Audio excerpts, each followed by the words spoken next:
Hi guys, today we'll talk about how can you change language on your iPhone. We're going to figure out the solution or know how you can do that on your app. So you just follow these ways, then it's going to work with you. All you have to do inverse, you just click here on settings here, just click on it. So then it's going to take you to your settings. It's going to show for you like this. Then you go down here, you just click on it here.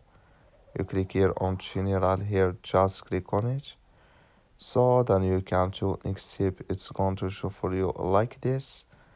Then you go down here, you just keep going down here. So then you click here on language and region here, just click on it.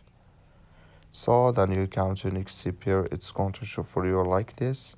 Click here on add language here, and here can you select language you want to add here on your iPhone here. So in here can you just swipe it in up, you just click on it like this, or like you swipe it to up, then it's going to be your language.